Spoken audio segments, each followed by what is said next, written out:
Speaking. Jerry Dean? Yes, sir, he's right here. Jerry Dean, Boy Trooper!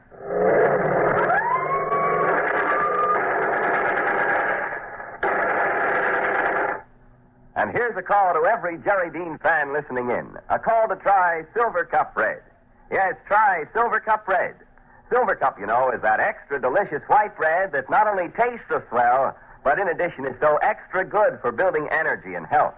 That's because the superfine flour used in Silver Cup contains special vitamins and minerals, the ones that give you the kind of pep and power our state troopers are famous for. Yes, the state troopers need plenty of get up and go for their important work, and so do you. And you can make sure of getting your share of these extra health-giving vitamins and minerals by eating Silver Cup bread. Why, say, combined with a rich, creamy milk and other good things in Silver Cup, they just can't help but mean better health for you. Yes, it's mighty important for all of you to eat plenty of energy-building foods. And one of the best and most delicious of all is Silver Cup. Ask Mother to get some today.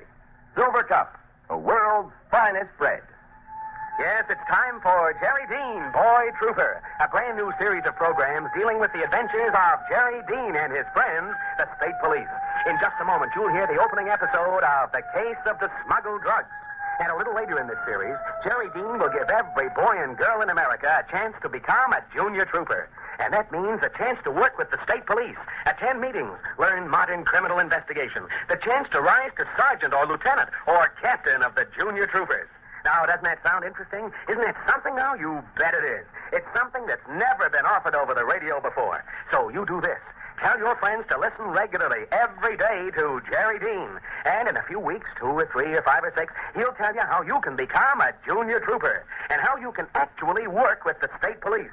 Listen every day. Get your friends to listen every day. Don't miss a single episode of Jerry Dean, Boy Trooper! Now, the case of the smuggled drugs. Our scene is the downtown section of a large American city. It is a bright summer day and traffic is heavy. But standing out in the long line of cars that move slowly down the main street is a snow-white car upon which is emblazoned the insignia State Police. The white car slides up before a tall building and comes to a stop in a space marked reserved for official cars. Corporal Dan Craig of the State Police snaps off the ignition, slides from under the wheel, and says to the boy who sits beside him, "Well, Jerry, here we are. Want to come inside with me, or do you want to stay here in the car where you can look down your nose at all the kids who pass by? It isn't every boy you know who can sit in the state police car and listen to the police calls on the short wave." Oh, boy, don't I know it. I'll stay here, Corporal. Okay, Jerry. See you later. If there are any calls for me, get on the thruway and tell them I'll call back later. Okay, Corporal.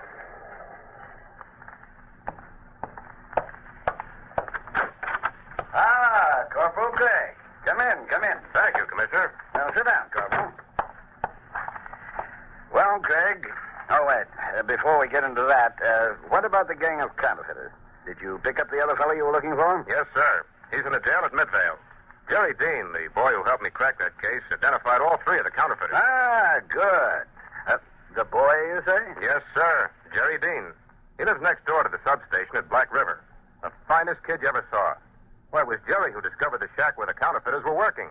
He gave me the tip that led to their arrest. Oh, yes. I remember seeing something about a boy named Jerry Dean in your preliminary reports on the case. Smart lad, eh? Oh, he's a born trooper, sir. He can smell a criminal a mile away. Well, he's been a great help to this department, Craig. Now, it's time to get to the matter that you came here to discuss. How would you like a vacation? A vacation, sir?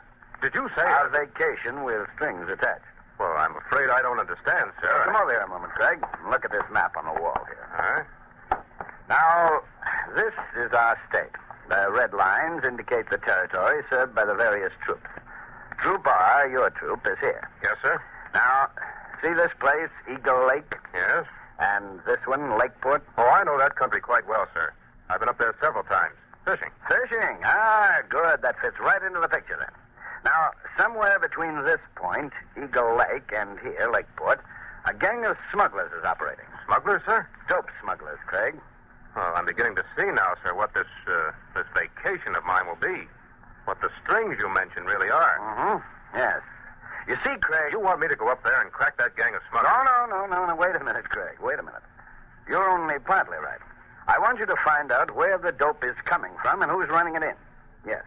But I don't want you to attempt any arrest. Oh, wait a minute now, sir. If I find out where it's coming from and who's running it in, I just want you to, observe. Get the information and pass it along to me. This case is too big for one man to tackle. Altogether too big. Now get this. Don't take action against that mob alone. Is that clear? It's an order, Craig. Well, yes, sir. Go up there, fish to your heart's content. Just keep your eyes open. When you found out what you want to know, report back to me, and that's all. Well, That's an order, Craig. Now, here. Let me tell you what you're up against. You know Sergeant Kemper, Troop J? Hal Kemper? Yes, I know him well. In fact, he was... Kemper went up there, and he's in a hospital now recovering from bullet wounds in his leg and shoulder. He is? Yes. Kemper? And he's lucky to be alive. Several federal agents who went up there to find the sources of those drugs never did come back alive. Well, then it must be a pretty big gang. And a pretty powerful one, too. I should say it is. You see, Kemper went up there and got himself a job as a truck driver. The fourth haul he made, we found a parcel of cocaine secreted in a case of canned goods that he'd picked up at a legitimate warehouse for delivery to a big chain grocery whose reputation is beyond reproach.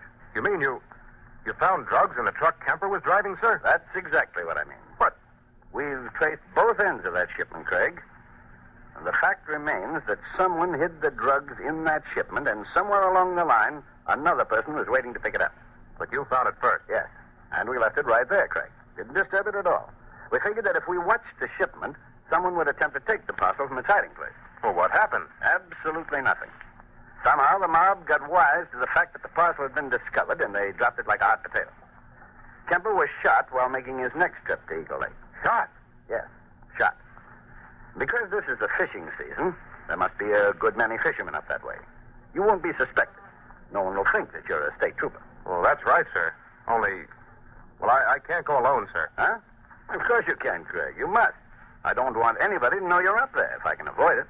And I don't want to send two men because that might arouse suspicion, so... Well, I wasn't thinking of another man, sir. I was thinking of a boy. A boy? Oh, come now, Craig, after Yes, all. sir. A boy. Jerry Dean. But, you see, sir, fishermen don't as a rule go off in the wilds like that alone.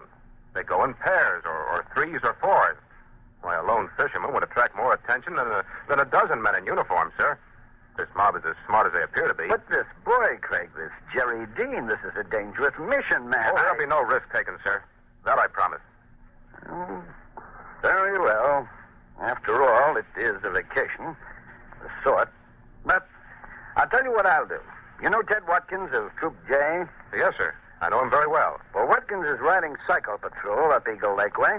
Now, just in case, understand? Yes, sir. I'll arrange for Watkins to ride past the post office at Eagle Lake every day around noon. If you need anything, or if you or the Dean boy need any word gotten to me, you can get word through him. Oh, that's fine, sir. That way you can get in touch with me if you find it necessary. I'm sure it won't be necessary, sir. But it will be nice to know that contact's possible. When does this vacation start, sir? This very minute, Corporal. I shan't hold you to any particular period. Start as soon as possible and stay as long as you wish, or as long as you deem it necessary to stay. And if anything should happen, if any danger arises, you see that that boy gets home. Arrange that with Trooper Watkins. Is that clear? Perfectly, sir. Very well. Then that's all. Good luck, Corporal. I know you'll crack that mob eventually. I have every confidence in you, Craig. Thank you, sir. I'll try my best.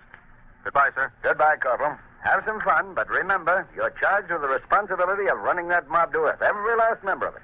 That smuggling has got to stop.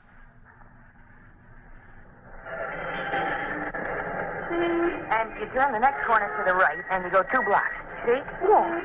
2 blocks to the right. Uh-huh. And then you'll be at the corner of State and Jefferson Streets. Now, you turn left on Jefferson, and you'll be on Route 9. Now, just stay right on there until you come to a town called Mayville. Mm-hmm. There, you turn right, and you're on Route 33. And that takes me right into Lakeport, doesn't it? Well, I don't know about that.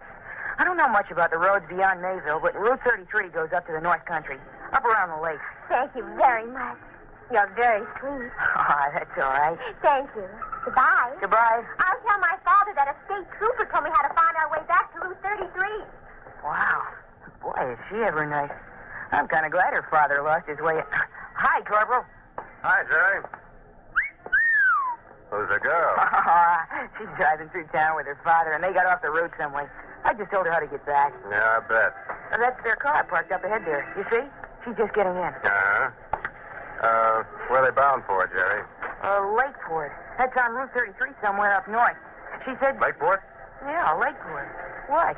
Well, nothing. Skip it. Attention, all cars, be on the lookout for a Buick sedan, license 432E76.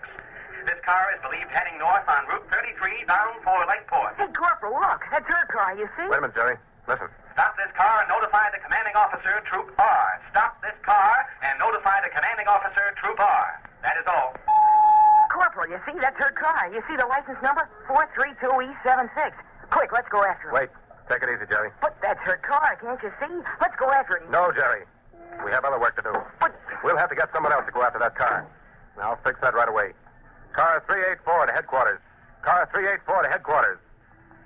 384 calling headquarters. Oh, gee whiz, Corporal. Come in, car 384. Come in, 384. The Buick sedan, license 432E76, is proceeding east on Market Street.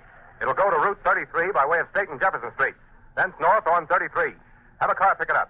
That is all. What is your location, 384? I'm unable to stop the car now. Busy on another case. Send another car to pick up the Buick sedan. Okay, 384. Will do. Attention, all cars. The Buick sedan, license 432E76, is at this moment proceeding east on Market Street and will go to the corner of State and Jefferson. Pick up this car at once. Attention, all cars. Oh, golly, Corporal, something pretty important must be up, huh? When you don't want to stop a car that you can see. And especially with a girl. Yeah, I know, Jerry, I know. But no matter what that car is wanted for, we've got a job that's much more important. Besides, I don't want to stop that car because it's going to the same place we are. I'd like to know why, but, well, I can't afford to have the occupants see me. So... The same place we are. You mean we're going to Lakeport, Corporal? Us? You and I? Yep. Yep, we're going to Lakeport, Jerry, and... Oh, boy, when? Tomorrow morning, early. Jerry, we've got a real job on our hands this time. Now just lean back in your seat now and take it easy. I'll tell you all about it on the way back to the substation. Lakeport? Oh, boy.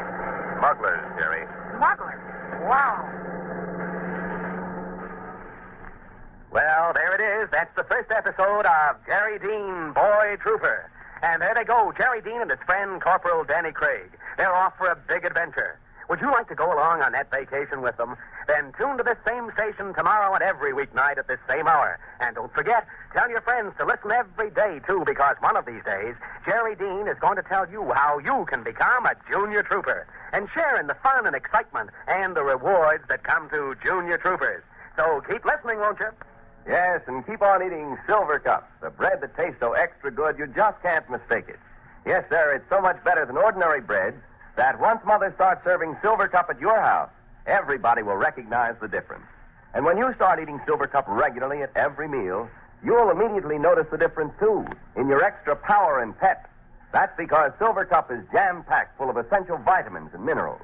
You know, our state troopers need them to keep strong and healthy and always on the alert. And you'll need them, too, for the important work ahead of you as a junior trooper. Yes, and you'll get them in Silver Cup, the bread that tastes so extra special you just can't mistake it. So for exciting times, listen to Jerry Dean, Boy Trooper, and for exciting taste, ask Mother to serve delicious Silver Cup, the world's finest bread. State Police, Corporal Craig speaking. Who? Jerry Dean? Yes, sir. You bet he'll be here tomorrow. Yes, sir, at the same time. Yes, sir. Jerry Dean, Boy Trooper.